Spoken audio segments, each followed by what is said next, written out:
Shalom Bapak Ibu, saudara-saudari dan adik-adik yang dikasihi Tuhan Yesus. Selamat berjumpa lagi dengan ibadah dan perjamuan kudus keluarga Warlord Ministry di bulan yang baru, yaitu Minggu tanggal 2 Februari tahun 2025. Jangan lupa siapkanlah roti dan anggur untuk perjamuan kudus, tapi bisa juga diganti dengan biskuit, sirup atau teh. Mari kita buka dengan berdoa. Kita berdoa. Bapa kami yang di sorga, kami mengucap syukur kepadamu Bapa buat kasih setiamu, kemurahanmu, sehingga kami dapat memasuki bulan yang baru di hari yang kedua, Minggu 2 Februari tahun 2025, di mana pada hari ini kami akan menyelenggarakan ibadah dan perjamuan kudus keluarga Warlord Ministry. Mari Tuhan, hadirlah, datanglah di rumah, di tempat tinggal Bapak Ibu, saudara-saudari, adik-adik yang mengikuti ibadah perjamuan kudus ini, dan hadirlah juga di tempat kami di Sentul City. Dan jadilah ibadah perjamuan kudus keluarga Warlord Ministry ini di dalam nama Tuhan Yesus Juru Selamat kami, yang telah mengajar kami berdoa bersama-sama. Bapa kami yang di sorga, dikuduskanlah namamu. Datanglah kerajaanmu, jadilah kehendakmu di bumi seperti di sorga. Berikanlah kami pada hari ini makanan kami yang secukupnya, dan ampunilah kami akan kesalahan kami, seperti kami juga mengampuni orang yang bersalah pada kami. Dan janganlah membawa kami ke dalam pencobaan, tetapi lepaskanlah kami dari segala yang jahat, karena Engkaulah yang mempunyai kerajaan dan kuasa dan kemuliaan sampai selama-lamanya. Amin.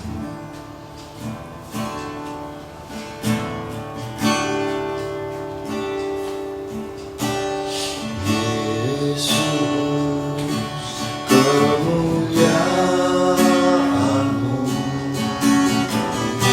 pulihkan hatiku. Yesus, kemuliaan-Mu berkati hidupku. Sekali lagi,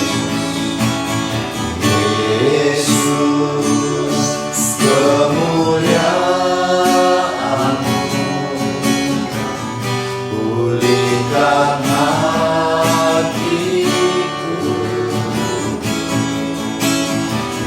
Yesus, kemuliaan-Mu berkati hidupku. Segala pujian syukur bagimu. Kau hadir dalam hidupku. Kini ku datang sujud di hadapanmu, memujimu, menyembahmu.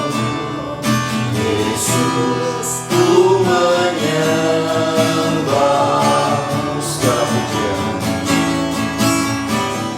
Segala pujian syukur bagimu. Kau hadir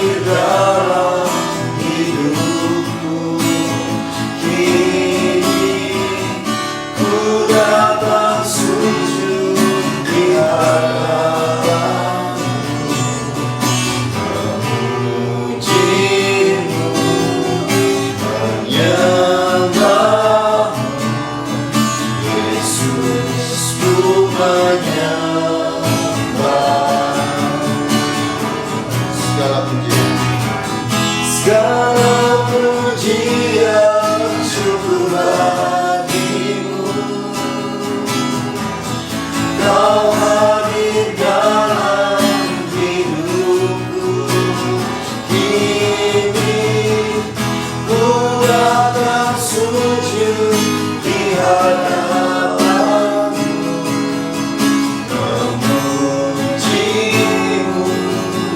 menyembahmu. Yesus, ku menyembahmu.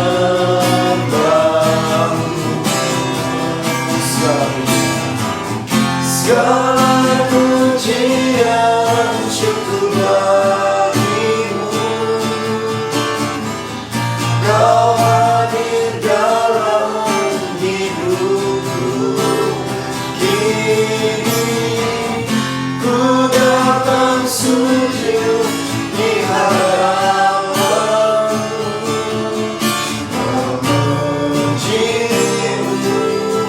menyembahmu. Yesus, ku menyembahmu.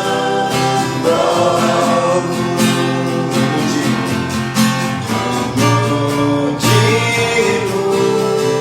menyembahmu. Yesus, ku menyembahmu. Yesus, ku menyembahmu. Yesus, ku menyembahmu. Yesus, ku menyembahmu. Yesus, ku menyembahmu.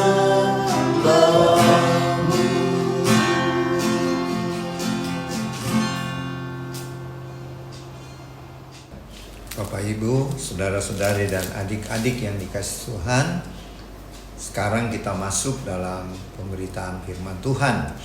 Sediakanlah pembacaan firman dari Injil Matius pasal 7 ayat 1 sampai 5. Injil Matius pasal 7 kita baca mulai dari ayat 1 sampai ayat 5. Mari kita berdoa meminta pimpinan Allah Roh Kudus. Kita berdoa.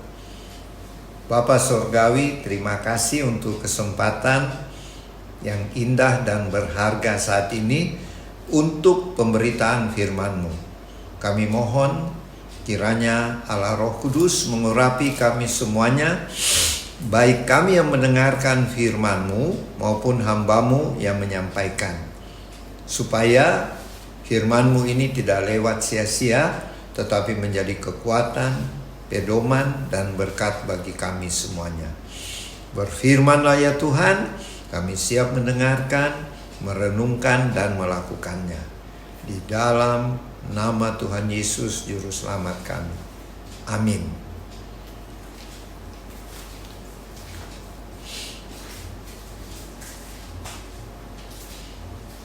Matius 7 ayat 1 sampai 5, hal menghakimi. Jangan kamu menghakimi supaya kamu tidak dihakimi. Karena dengan penghakiman yang kamu pakai untuk menghakimi, kamu akan dihakimi, dan ukuran yang kamu pakai untuk mengukur akan diukurkan kepadamu.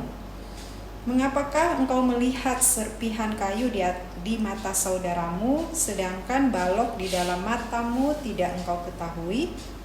Bagaimanakah engkau dapat berkata kepada saudaramu, biarlah aku mengeluarkan serpihan kayu itu dari matamu, padahal ada balok di dalam matamu?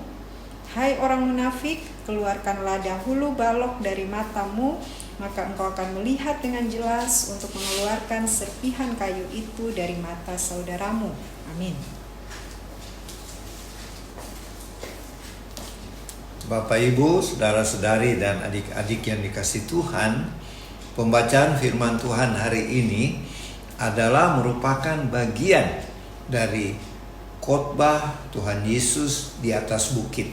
Pada waktu itu Tuhan Yesus diikuti orang banyak ya, massa dan bersama murid-muridnya. Dan Tuhan Yesus melakukan pengajaran yang dikenal sebagai khotbah di bukit. Dan kalau menurut para teologia ya, ahli-ahli firman Tuhan, ahli Alkitab, Matius pasal 5, pasal 6, pasal 7 itu adalah rangkaian khotbah di bukit. Dan khotbah di bukit ini diberikan julukan sebagai hukum-hukum kerajaan sorga. Jadi di sorga itu ada hukum ya. Sebagaimana di bumi ada hukum-hukum negara, hukum adat, kerajaan sorga juga punya hukum-hukum. Dan hukum-hukum ini Tuhan Yesus jabarkan di khotbah di bukit, yang kita bisa lihat di Matius pasal 5 ayat 6 pasal 6 dan 7. Dan yang kita bicarakan hari ini tentang menghakimi. Pada waktu itu Tuhan Yesus dan murid-muridnya sering dihakimi atau dicari-cari kesalahannya oleh orang-orang Farisi dan ahli-ahli Taurat. Jadi Tuhan memperingati juga para ahli Taurat dengan orang-orang Farisi ini, termasuk juga para murid Tuhan sendiri, dan kita juga pengikut Tuhan yang hidup di zaman akhir. Janganlah kita menghakimi sesama kita sebelum kita introspeksi diri kita. Makanya Tuhan katakan dalam pembacaan tadi, janganlah kamu menghakimi supaya kamu tidak dihakimi. Dan apa yang kamu ukur pada seseorang itu juga akan diukurkan Tuhan pada kita. Dan Tuhan mengatakan, kenapa kamu melihat selumbar di mata saudaramu sedangkan balok di depan matamu kamu tidak lihat? Artinya gini ya, selumbar itu tadi diartikan serpihan kayu, jadi kecil ya. Kenapa Tuhan Yesus katakan kamu melihat serpihan kayu yang kecil pada saudaramu sesamamu, sedangkan ada balok yang besar di matamu kamu tidak lihat? Ini adalah perumpamaan yang artinya sebelum kita menuduh orang lain, menghakimi orang lain, lebih baik kita lihat dulu diri kita sendiri. Istilahnya introspeksi, evaluasi diri.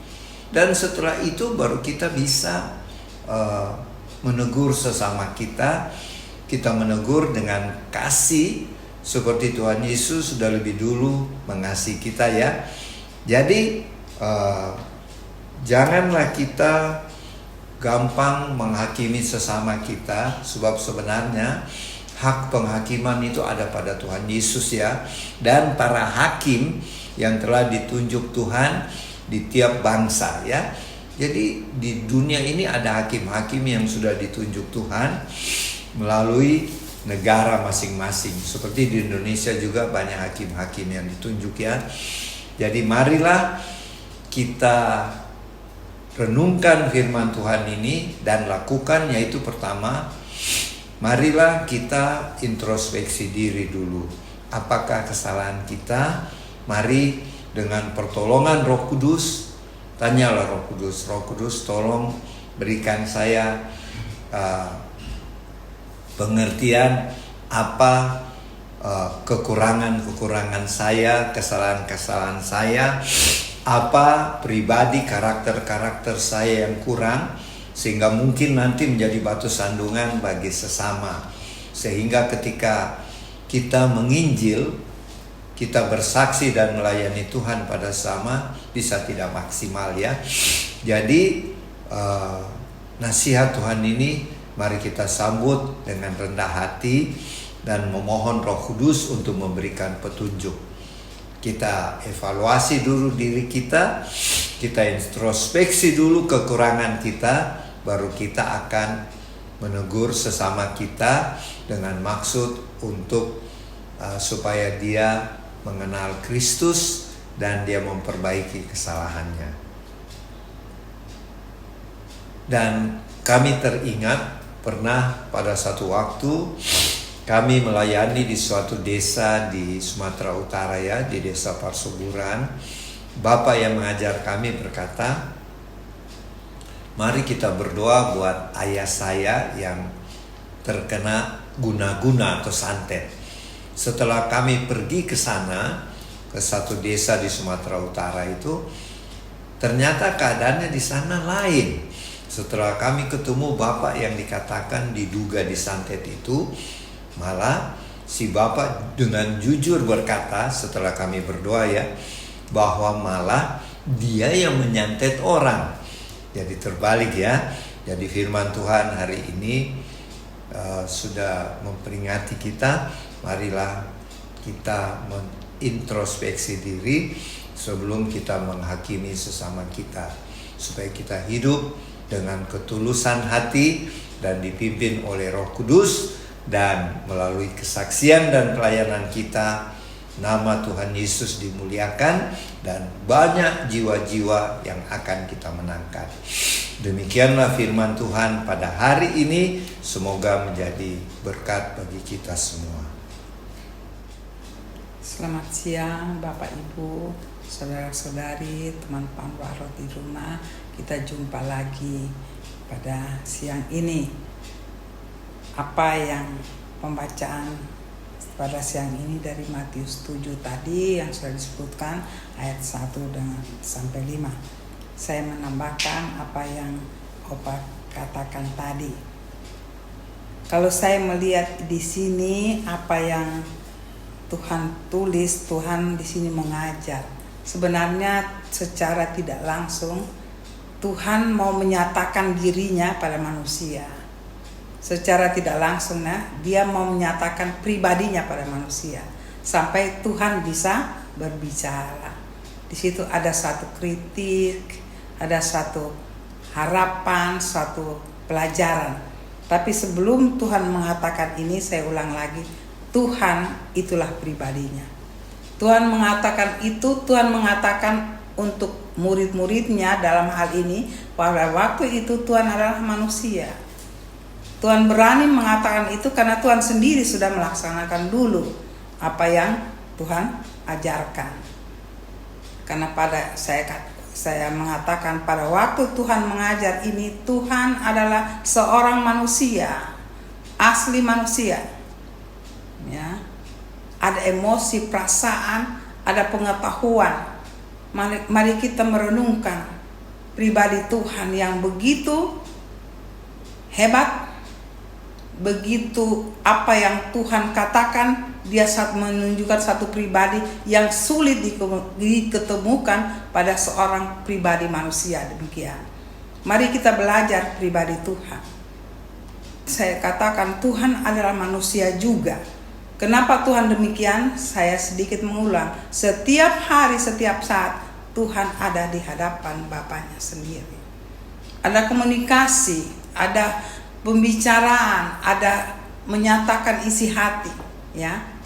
Hidup bersama dengan Bapaknya. Jadi Bapaknya juga karena sering hidup bersama, maka Tuhan kaya dengan pribadi Bapaknya. Nah, karena Tuhan kaya dengan pribadi Bapaknya, dia tahu pribadi Bapaknya yang mengajar dia, dan sekarang Tuhan mengajar Tuhan sendiri, dan sekarang Tuhan menyatakan pada Tuhan punya murid-murid dan ini diajarkan kepada murid-muridnya. Itu yang saya sedikit terangkan pada awal mulanya. Kenapa Tuhan bisa tahu? Kita harus mempunyai pemahaman waktu itu Tuhan manusia juga, ya. Itulah Tuhan, seorang pribadi manusia yang dekat dengan Tuhan. Saya sedikit mengulang. Sekarang saya katakan kita pindah kepada apa yang Tuhan ajar. Sebenarnya Tuhan mengajar itulah pribadi Tuhan. Ya, pribadi Tuhan yang dia sudah lulus, ya saya mengatakan sudah lulus, sudah melihat Bapaknya, dia mengikuti jalur Bapaknya dan dia tahu baik buruknya. Di sini Tuhan mengatakan bagaimana hal menghakimi. Sebenarnya hal menghakimi itu sudah pada jalur orang lain. Ada dua manusia yang berhadapan. Kalau saya melihat di sini, isi dari ajaran ini yang harus lebih dahulu adalah manusia itu sendiri. Sebenarnya Tuhan menegur manusianya, ya. Hasil dari teguran itu, ya, biasanya apa yang terjadi, dia menurut atau tidak menurut, hasilnya apa yang judulnya jangan menghakimi.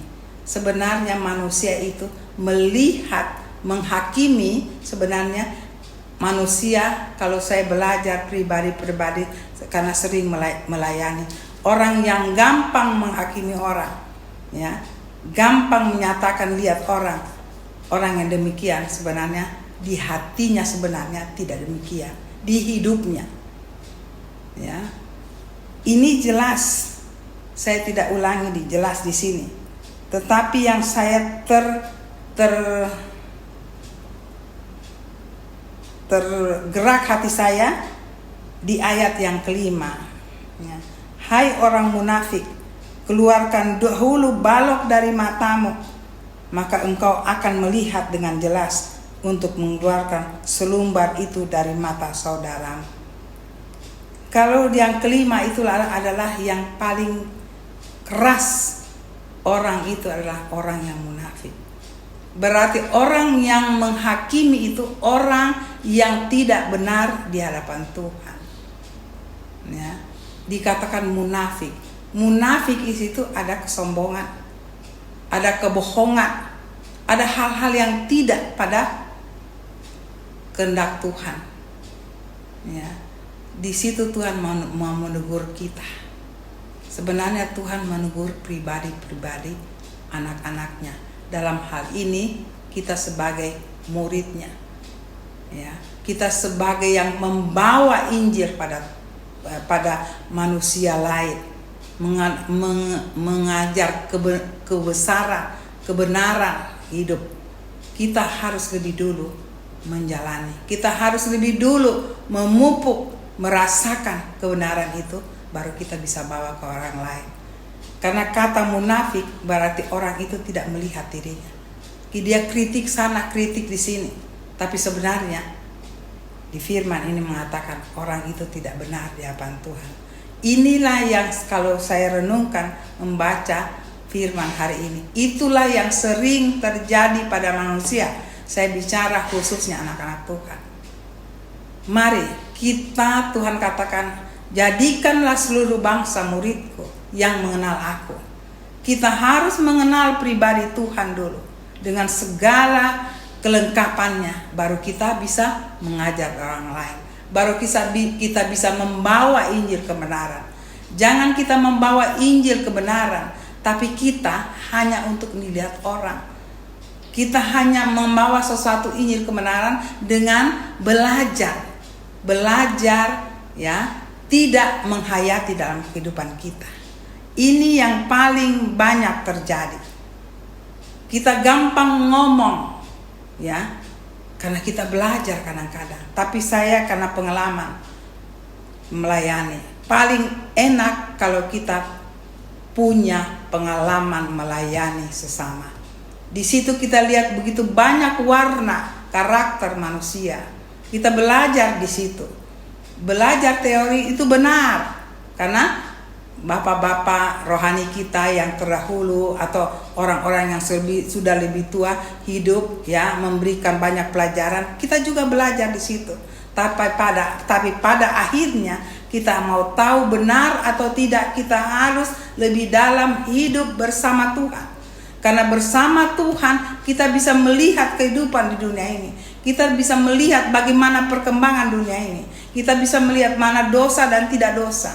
Kalau kita hidup bersama Tuhan, kita dikendalikan oleh Tuhan melalui Roh Kudus-Nya, maka apa yang menjadi buruk dan baiknya di dunia ini kita bisa, karena Tuhan yang menuntun.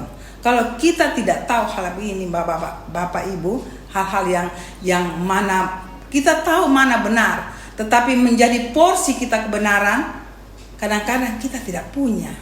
Kita hanya teori, mau mengatakan, mengabarkan Injil, tapi kita tidak periksa diri kita dulu. Ya, di sini Tuhan mau mengajarkan, kalau kita mau melaksanakan tugas sebagai anak Tuhan, sebagai hamba Tuhan, sebagai orang-orang biasa, mau membawa kebaikan Tuhan pada dunia ini, mau menyatakan kebesaran Tuhan, kita harus dulu banyak mengalami kehidupan bersama dengan Tuhan. Di situ banyak warna-warna kehidupan manusia yang baik dan buruk kita sudah dapat. Karena kalau saya katakan Bapak Ibu, kalau kita bersama Tuhan, terbanyak sekali pengetahuan. Tuhan apa yang kita tidak harapkan, Tuhan tunjukkan. Jadi kita, pembacaan hari ini kita tidak gampang dengan satu kata, menghakimi orang. Ya, kita dulu menghakimi diri kita dengan siapa? Kita dengan Tuhan. Kita belajar pribadi Tuhan. Kita koreksi kita punya diri dengan Tuhan. Kita minta Tuhan mengoreksi kita. Kita juga melihat kebesaran Tuhan. Kalau kita sudah matang di situ, nanti Tuhan yang akan bawa kita dalam setiap perkataan hidup kita, cara hidup kita dulu yang Tuhan lihat, dan itu kita menjadi contoh. Ya, kita menjadi contoh kehidupan kita dalam Tuhan pada orang lain. Dan apapun yang kita akan pada waktu Tuhan mengizinkan kita untuk ini dikatakan bisa mengajak, bisa membawa sesuatu Injil kebenaran itu dengan mengisinya adalah ini.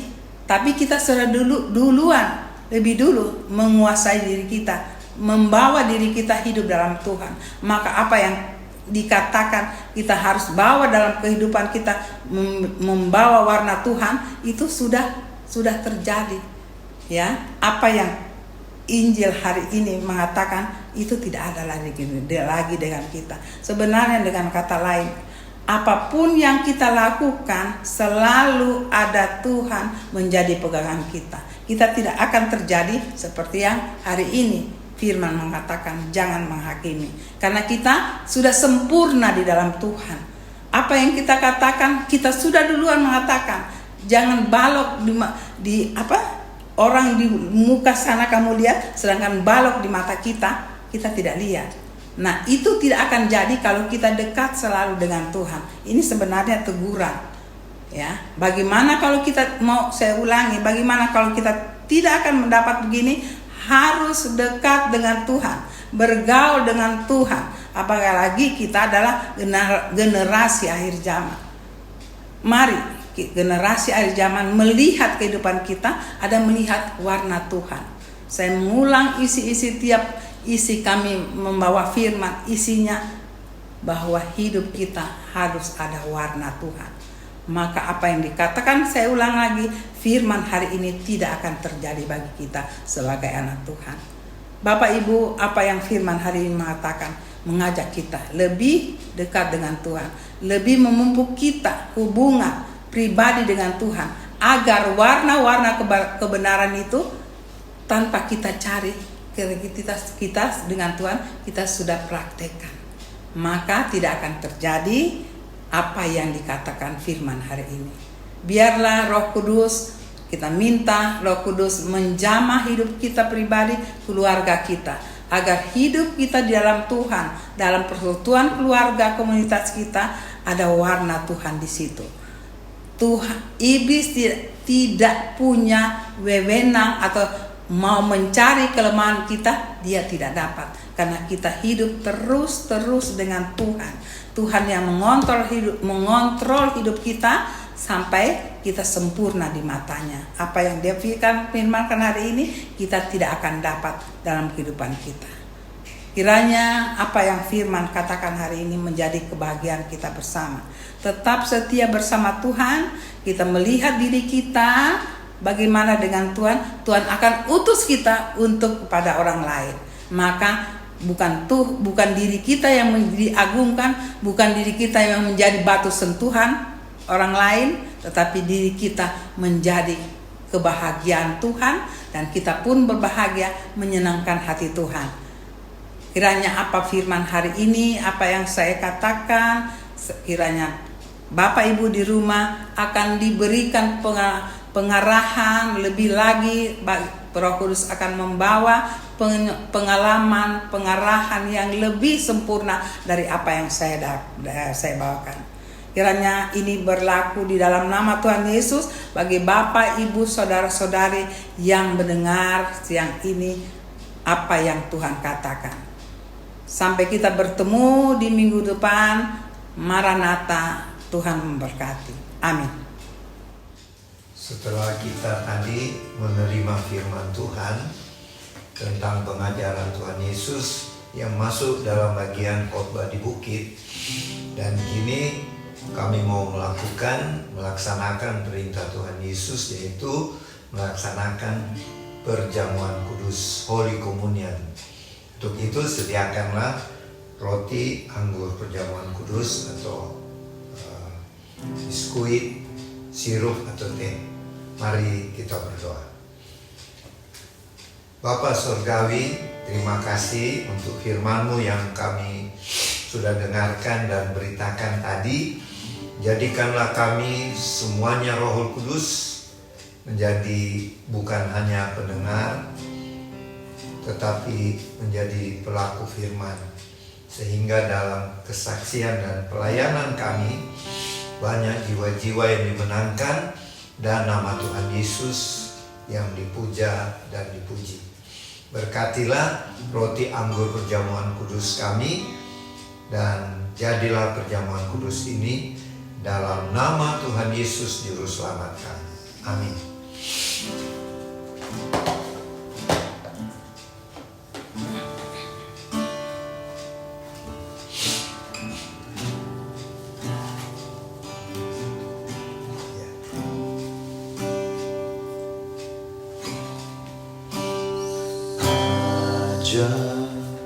Ku mengerti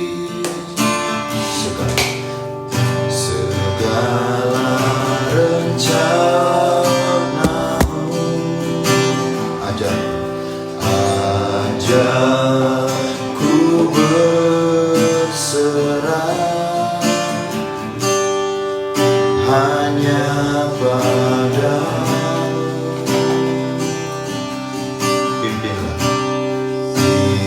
Pimpinlah jalanku dalam terang firman-Mu. Ajar ku berharap hanya pada-Mu.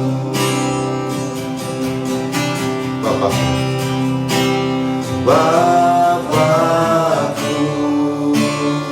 ajar segala rancangan-Mu. Tuhanku, heran perbuatan-Mu.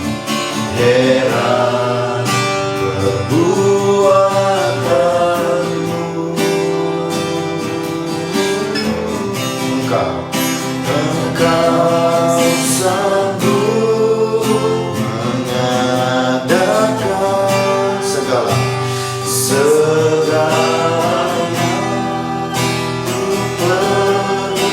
perlukan menurut kehendak-Mu terjadilah.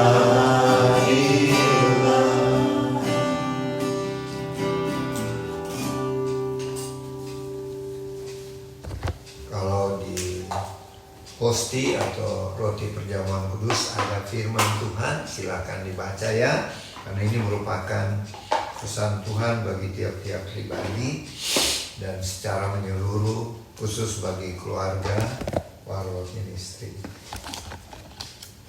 Silakan dibaca.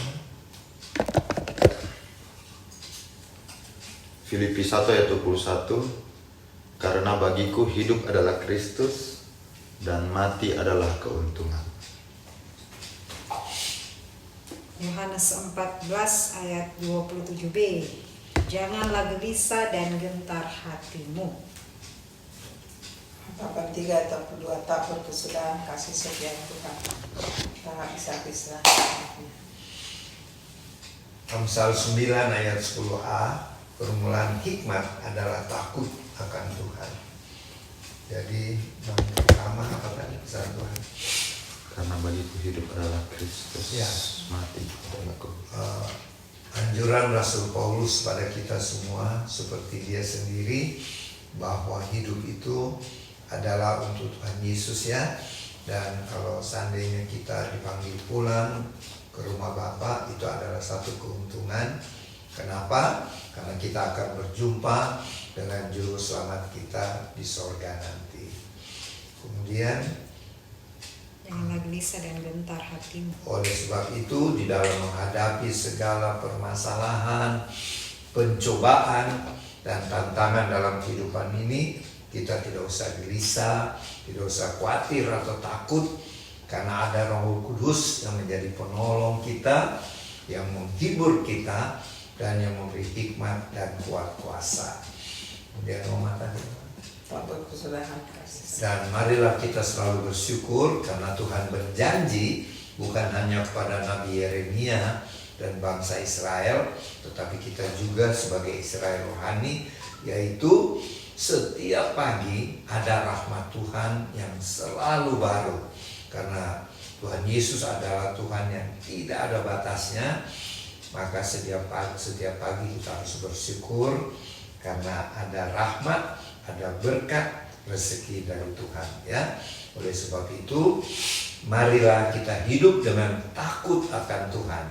Sebab dengan kita takut akan Tuhan berarti kita memiliki hikmat dari Roh Kudus.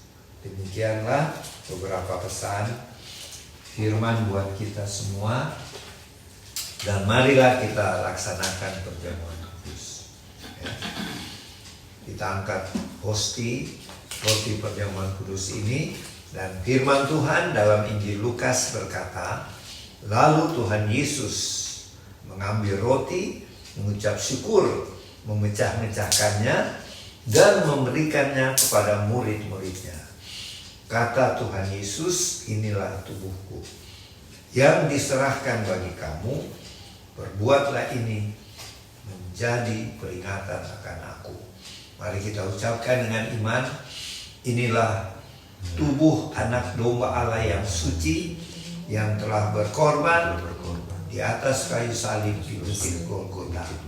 Kami terima dengan iman dalam nama Tuhan Yesus. Silakan makan.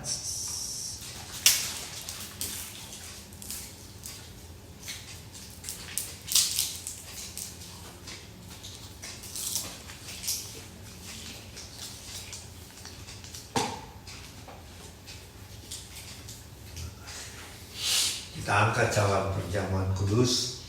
Demikian juga dibuat Tuhan Yesus dengan cawan sesudah makan.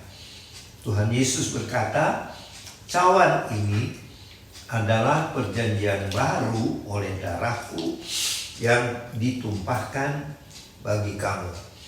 Kita ucapkan dengan iman, inilah darah anak domba Allah yang suci, yang sudah tercurah di kayu salib di bukit Kalvari. Kami terima dengan iman dalam nama Tuhan Yesus. Silakan minum.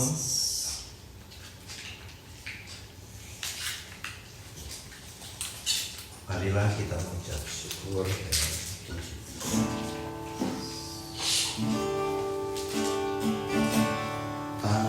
Ajarku mengerti segala rencana-mu, ajarku berserah, ajarku berserah hanya padamu, pimpinlah jalanku dalam terang firman-Mu. Ajarku berharap hanya padamu, Bapakku,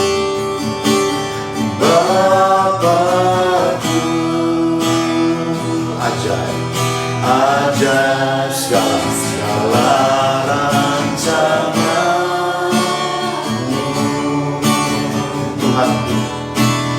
Tuhanku, heran perbuatan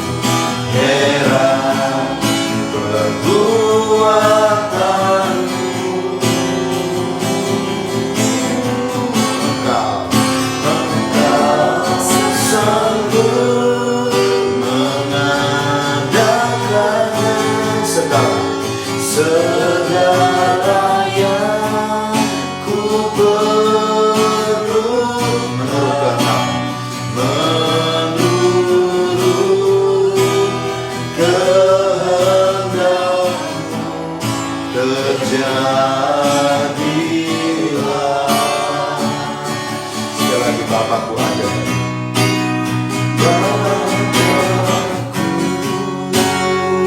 Ajaib, ajaib segala rancanganmu.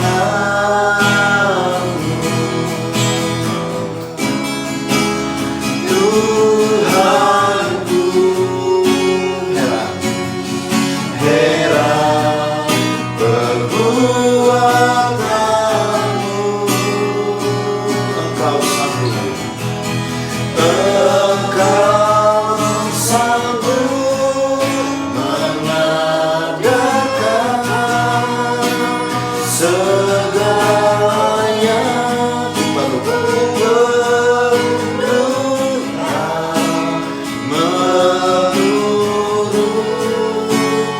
kehendakmu. Terjadilah, engkau sanggup, engkau sanggup mengadakan segala yang ku perlukan menurut kehendakmu. Terjadilah.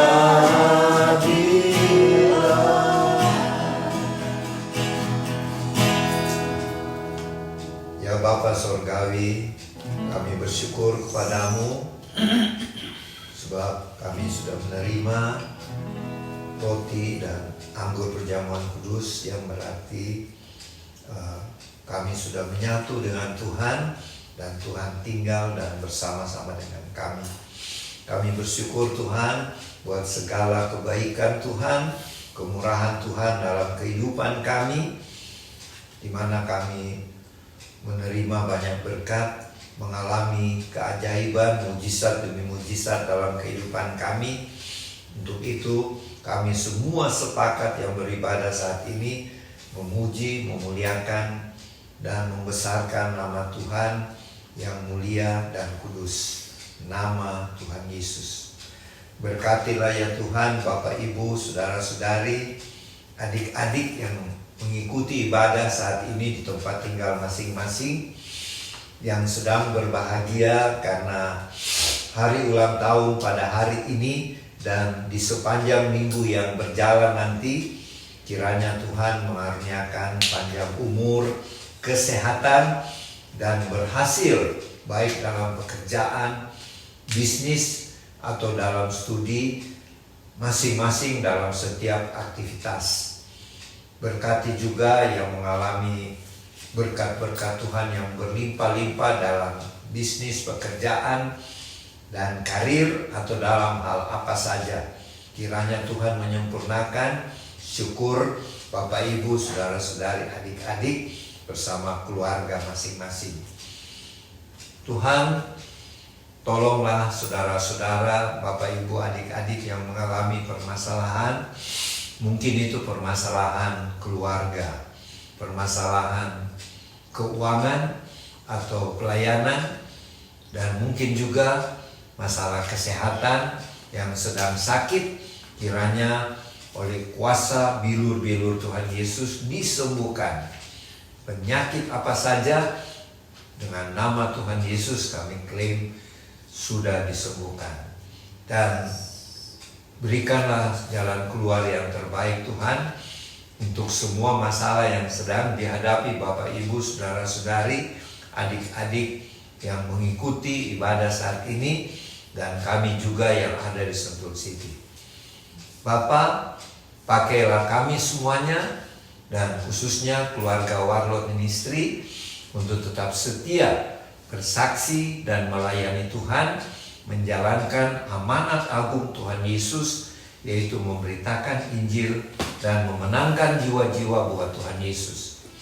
Kami hanya bersandar pada kuat kuasa dan hikmat dari Roh Kudus dalam melaksanakan kesaksian dan pelayanan kami ini.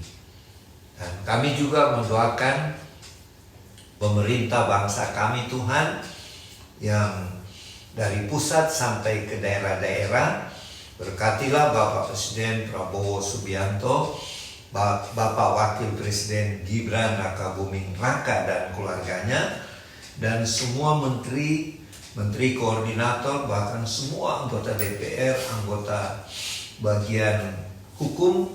Tuhan karuniakan mereka semuanya dengan hikmat marifat dari sorga dan roh takut akan Tuhan, sehingga dalam menjalankan tugas pemerintahan bangsa kami, pemimpin-pemimpin bangsa kami melaksanakannya dengan baik, bersih dan adil, dan berhasil untuk menaikkan kesejahteraan sosial bangsa kami.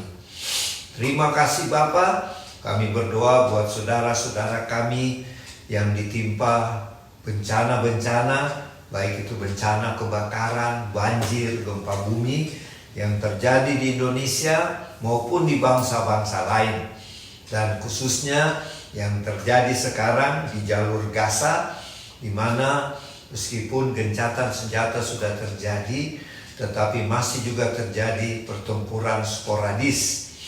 Tuhan, berikanlah perdamaian bagi bangsa pilihan-Mu, bangsa Israel dengan bangsa Palestina yang saat ini diwakili oleh Hamas. Kami percaya mayoritas bangsa Palestina merindukan kehidupan damai dengan bangsa pilihan-Mu. Terima kasih Bapa. Kami berdoa juga bagi suku-suku bangsa lain, terutama yang belum mengenal Tuhan Yesus sebagai Tuhan dan Juru Selamat.